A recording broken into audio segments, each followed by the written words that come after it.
चलिए जानते हैं देश दुनिया की सिलेक्टेड काम की बहुत ही महत्वपूर्ण सिलेक्टेड खबरों को सिर्फ और सिर्फ 10 मिनट में 50 बड़ी खबरों को। लेकिन वीडियो के आगे बढ़ने से पहले अगर आप लोगों ने हमारे चैनल को अब तक सब्सक्राइब नहीं किया तो सब्सक्राइब करके नीचे का बेल आइकन को जरूर प्रेस कीजिए। संसद में बांग्लादेश के हालातों को लेकर केंद्र सरकार बैठक कर रही है। बैठक में रक्षा मंत्री राजनाथ सिंह, गृह मंत्री अमित शाह, विदेश मंत्री एस जयशंकर, वित्त मंत्री निर्मला सीतारमण और राष्ट्रीय सुरक्षा सलाहकार अजीत डोभाल मौजूद हैं। प्रधानमंत्री फसल बीमा योजना पूरे देश के सभी किसानों के लिए है। इसमें ग्राम पंचायत को इकाई बनाया गया ताकि किसान के नुकसान की भरपाई ठीक ढंग से हो। इसके लिए अलग अलग मॉडल बनाए गए हैं। केंद्रीय कृषि मंत्री शिवराज सिंह चौहान ने लोकसभा में फसल बीमा पर चर्चा के दौरान ये बात कही। योगी सरकार का न्यूजीलैंड एक्ट अभी भले ही कुछ दिनों के लिए रुक गया हो, लेकिन इसे लेकर लोगों की नाराजगी कम होने का नाम नहीं ले रही है।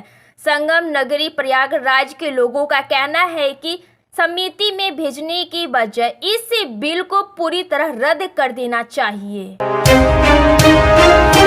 चोपड़ा की नजर गोल्डन थ्रो पर है। पहले ही प्रयास में झंडा गाड़कर फाइनल में मारी एंट्री।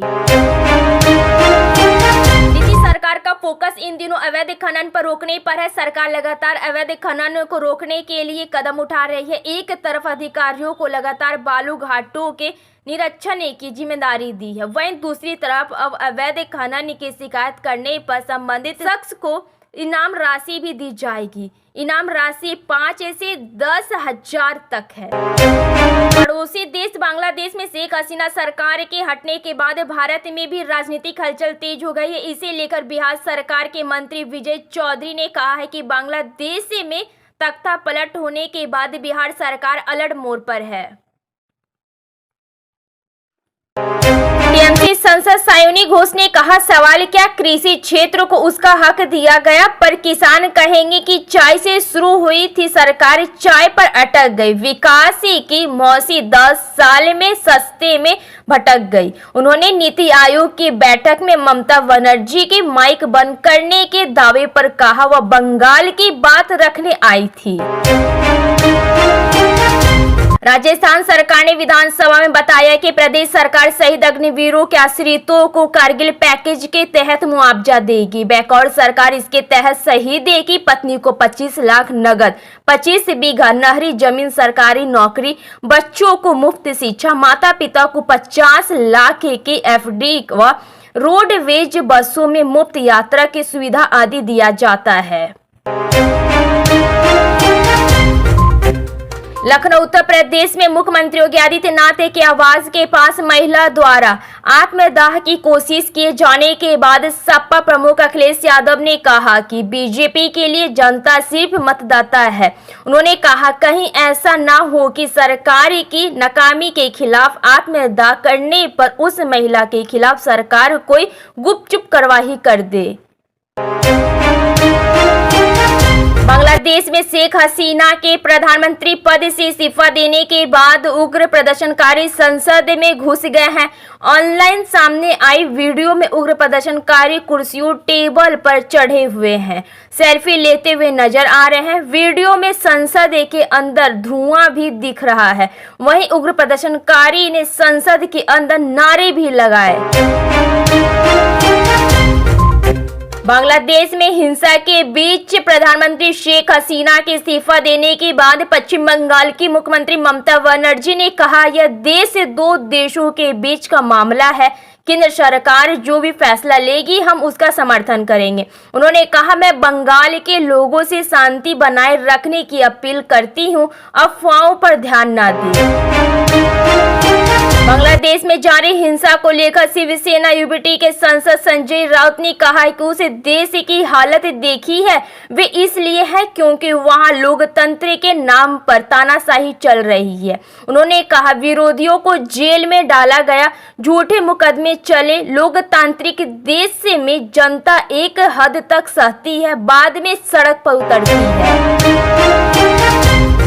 बांग्लादेश में हिंसा के बाद प्रधानमंत्री शेख हसीना के इस्तीफा देने के मामले में उत्तर प्रदेश के मुख्यमंत्री व भाजपा प्रमुख मायावती ने प्रतिक्रिया दी है। उन्होंने कहा, बांग्लादेश से मामले में सर्वदलीय बैठक अति महत्वपूर्ण है, जिसमें सभी दलों द्वारा सरकार के फैसलों के साथ रहने का निर्णय उचित व जरूरी है। भाजपा केंद्र सरकार के फैसले के साथ है।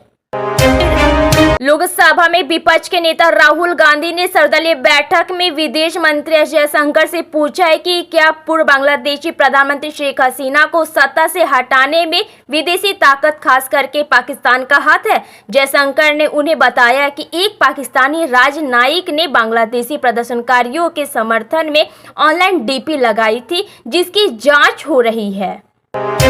विदेश मंत्री जयशंकर ने राज्यसभा में बताया कि बांग्लादेश ने सुप्रीम कोर्ट के आरक्षण संबंधित फैसले के साथ विभिन्न फैसले और कदमों के चलते विरोध प्रदर्शन तेज हुए। ताजा विरोध पूर्व प्रधानमंत्री शेख हसीना के इस्तीफे की मांग को लेकर हुआ। उन्होंने कहा, 4 अगस्त को पुलिस सरकारी दफ्तरों पर हमले तेज हुए। उन्होंने अल्पसंख्यकों व मंदिर पर हमले पर चिंता जताई। राज्यसभा में कांग्रेस सांसद रेणुका चौधरी ने भारतीय रिजर्व बैंक के उस नियम पर सवाल उठाया है जिसके तहत 60 साल से अधिक उम्र के लोगों को क्रेडिट कार्ड नहीं दिया जाता है। उन्होंने कहा, यह बुजुर्गों के प्रति भेदभावपूर्ण व्यवहार है, इसे सुधारा जाना चाहिए। आरबीआई के नियमों के मुताबिक 60 साल से अधिक उम्र के नागरिक उधार लेने योग्य नहीं है।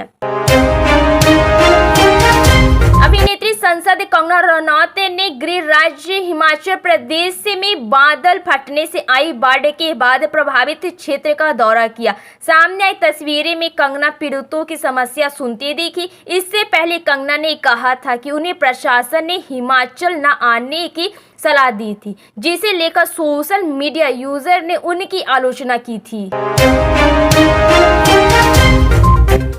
विदेश मंत्री जयशंकर ने राज्यसभा में कहा कि इस वक्त बांग्लादेश में 19,000 भारतीय नागरिक फंसे हुए हैं, जिसमें से करीब 9,000 छात्र हैं। उन्होंने कहा, अधिकांश छात्र जुलाई में लौट आए हैं। हम अल्पसंख्यकों की स्थिति के संबंध में भी निगरानी कर रहे हैं। कानून और व्यवस्था बहाल होने तक हम बेहद चिंतित रहेंगे।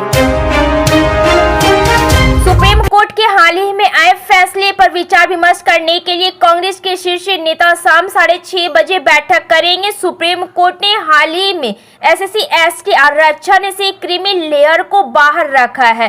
कांग्रेस अध्यक्ष मल्लिकार्जुन खड़गे की आवाज पर आयोजित इस बैठक का उद्देश्य इस फैसले पर पार्टी की प्रतिक्रिया की रणनीति बनाया है। इस फैसले ने सत्ता पक्ष और विपक्ष के बीच राजनीतिक बहस छेड़ दी है।